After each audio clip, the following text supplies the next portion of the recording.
부산에 국내 최대 규모의 대학 동물병원이 들어섭니다. 치료부터 학생 교육과 수의학 연구까지 결합되는 이곳은 진로 교육, 산업을 잇는 복합 거점이 될 전망입니다. 황령산 케이블카 2단계 사업에 대한 부산시의 재심의를 앞두고 시민단체가 사업 백지화를 촉구하고 나섰습니다. 이들은 공론화는 물론 환경 영향 평가도 부실하게 진행됐다고 주장했습니다.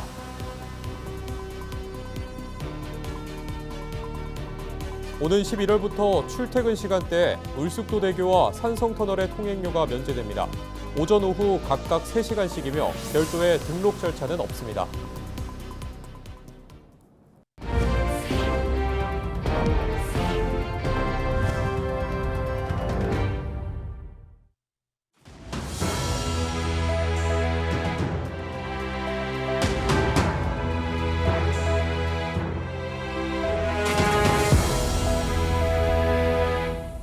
시청자 여러분 안녕하십니까? 헬로티비 뉴스입니다. 서울, 경기에 이어 반려동물 가구가 많은 부산에 국내 최대 규모 대학 동물병원이 들어섭니다. 치료와 연구, 교육까지 결합한 새로운 복합 거점이 될 전망입니다. 권정숙 기자입니다. 서울대학교 동물병원의 1.6배 규모 국내 최대 대학 동물병원이 부산에 건립됩니다. 부산 남구 동명대 캠퍼스 안에 들어설 이 병원은 지하 1층, 지상 4층, 연면적 9천여 제곱미터 규모로 응급진료센터와 영상의학센터, 내과, 외과진료, 방사선 치료센터까지 갖춥니다. 치료는 물론 학생교육과 수의학 연구까지 결합해 진료, 교육, 산업을 잇는 복합 거점으로 자리 잡게 됩니다. 이 병원은 단순한 동물 의료 서비스 시설을 넘어 교육과 연구, 지역 사회 공헌을 융합하는 공공 플랫폼으로 기능할 것입니다. 이 병원이 완공되면 반려동물 진료는 물론 부울경 바이오 헬스 산업과의 연계를 통해 의학학 클러스터 조성에도 중추적 역할을 할 것으로 기대합니다. 병원 건립은 2022년 부산시와 경상국립대, 동명대의 상생 협력 모델로 추진됐습니다. 동명대는 부지를 제공하고 경상국립대는 건립과 운영을, 부산시는 행정 절차와 정책을 지원했습니다. 부산은 2027년 병원이 완공되면 펫바이오와 창업 등 미래산업 다변화와 지역 의료 서비스 향상을 이끄는 핵심 거점이 될 것으로 기대하고 있습니다. 아시아 최고 수준의 국립대학이 운영하는 이 동물병원이 이곳 부산에서 자리를 잡게 돼서 저는 우리 부산이 반려동물 친화도시로 갈 뿐 아니라 또 우리 대학생들에게 좋은 일자리를 마련하는 좋은 기회가 되고 이곳에서 반려동물 관련 인재 양성의 산실이 될 것이라고 생각을 합니다. 현재 8조 5천억 원에서 2032년 21조 원으로 성장할 것이란 국내 반려동물 시장. 치료, 교육, 산업이 한 곳에서 이루어지는 대학동물병원이 상생협력과 미래 산업 성장을 이끌 수 있을지 주목됩니다. 헬로티비 뉴스 권정숙입니다. 황령산 케이블카 2단계 사업에 대한 부산시의 재심의를 앞두고 시민단체가 사업 백지화를 촉구하고 나섰습니다. 황령산 지키기 범시민운동본부는 23일 부산시 의회에서 기자회견을 열고 공론화는 물론 환경 영향 평가도 부실하게 진행됐다며 재심의에서 부결해야 한다고 주장했습니다. 이들은 고압선과 겹치는 노선, 대규모 지주대, 주차장 건설로 인한 숲 훼손을 지적하며 황령산이 도심 속 생태산지로서의 가치를 지켜야 한다고 강조했습니다. 황령산 개발은 지난 7월 125m 높이 전망대와 1단계 케이블카 실시 계획은 부산시에서 확정됐으나 2단계 연장 구간은 6월 첫 심의에서 부결됐으며 대원 플러스 그룹이 재심의를 신청한 상황입니다. 오는 11월부터 출퇴근 시간대 부산 을숙도대교와 산성터널 통행료가 면제됩니다. 부산시는 23일 시청에서 기자회견을 열어 11월 1일부터 유료 도로 두 곳에 대해 평일 오전 6시부터 9시까지, 오후 5시부터 8시까지 각각 3시간씩 통행료 면제를 시행한다고 밝혔습니다. 해당 도로를 이용하는 모든 차량이 대상이며 사전 등록 등 별도의 절차는 없습니다. 시는 출퇴근 시간 통행료 면제 효과를 분석한 뒤 다른 유료 도로까지 확대하는 방안을 검토할 계획입니다. 개막 6일차를 맞은 제30회 부산국제영화제가 관객과 게스트들의 뜨거운 호응 속에 지난해보다 판매 좌석과 매진 상영 회차가 대폭 증가하며 역대급 흥행몰이를 이어가고 있습니다. 20일 기준 공식 상영과 관객과의 대화 등 총 730여 회의 행사가 진행됐으며 블랙핑크 리사의 깜짝 참석과 기에르모 델 토로 감독의 300면 전체 사인회가 큰 화제를 모았습니다. 이재명 대통령이 20일 영화 관람 후 GV에 참가해 한국 영화산업 지원을 약속했으며 신설 경쟁 부문 14편 중 12편이 프리미어 상영을 성공적으로 마쳤습니다. 비프는 26일 폐막식까지 양조위, 줄리엣 비누 씨, 창동 감독 등 이창동 감독 등 세계적 게스트들의 특별 행사가 이어져 전 세계 영화인과 관객들을 만날 예정입니다. 부산국제영화제 티켓을 양도한다며 돈만 챙기고 잠적하는 사기 피해가 발생해 경찰이 수사에 나섰습니다. 피해자들은 인기 상영작과 개막식 티켓을 양도한다는 글을 믿고 입금했지만 판매자가 연락을 끊고 사라졌다고 호소했습니다. 부산 해운대경찰서는 피해 신고를 접수하고 계좌 명의자를 확인하는 등 수사에 나섰습니다. 비프 측은 티켓은 공식 예매처를 통해서만 거래해야 한다고 주의를 당부했습니다. 지난 산불로 삶의 터전을 잃은 주민들이 턱없이 부족한 지원에 눈물을 흘리고 있습니다. 안동의 한 주민은 정들었던 집을 철거까지 했지만 시로부터 받는 지원금이 고작 210만 원이라는 소식에 허탈감에 빠졌는데요. 피해 현실을 만든 제도적 뒷받침이 절실해 보입니다. 홍하영 기자입니다. 풀이 무성히 자란 산 아래터. 가장자리에 놓인 철조망만이 이곳에 집이 있었다는 흔적을 보여줍니다. 이곳은 지난 3월까지 한 주민의 집이었습니다. 산불로 내부가 타고 유리창이 깨지고 구조물이 내려앉자 주인은 더 이상 거주할 수 없다며 시에 철거를 요청했고 지난 5월 집은 사라지고 터만 남았습니다. 그런데 최근 집주인은 안동시로부터 산불 피해 주거 지원금으로 210만 원을 받게 될 거란 연락을 받았습니다. 살 집이 사라졌는데도 지원금이 이뿐이라니 당혹스럽다는 반응입니다. 주거가 불가능해갖고 철거까지 한 상태인데 이거를 210만 원을 준다는 건 저는 이제 도대체 이해가 안 되거든요. 특별법으로 제가 초도세 한 달에 3만 원 아끼고 있어요. 그거 말고는 제가 덕을 보는 게 없거든요, 지금.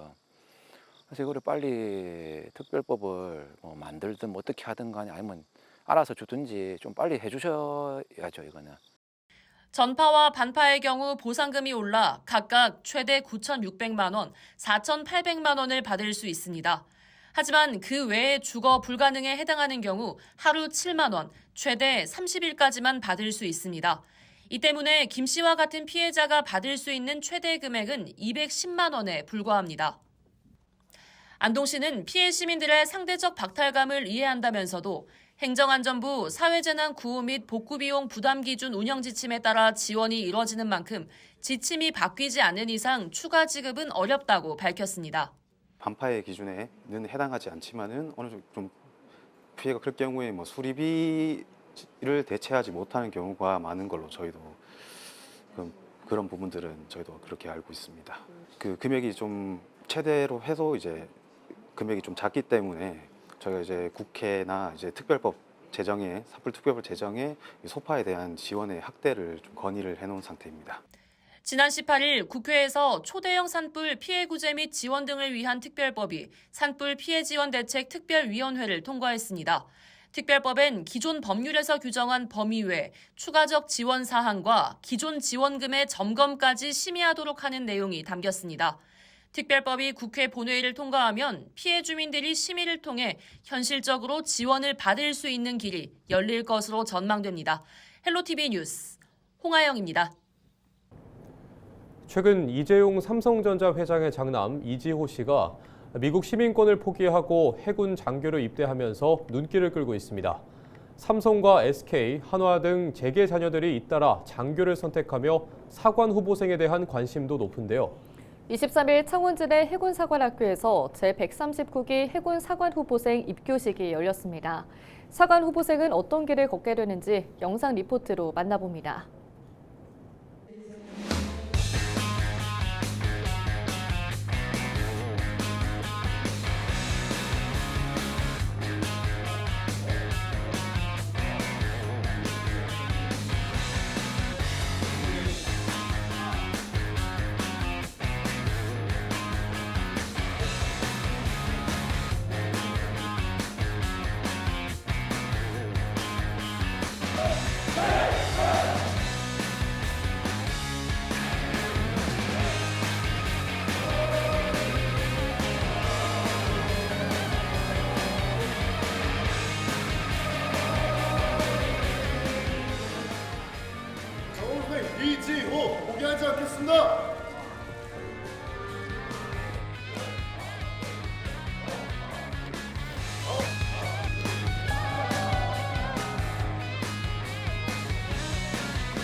두려워하지 마십시오.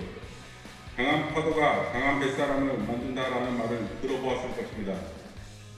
여러분 마음속에 정말 힘들구나 라고 생각이 드는 그 순간이 바로 내가 성장하고 강해지고 있구나 라고 생각한다면 그것은 결코 틀리지 않을 것입니다.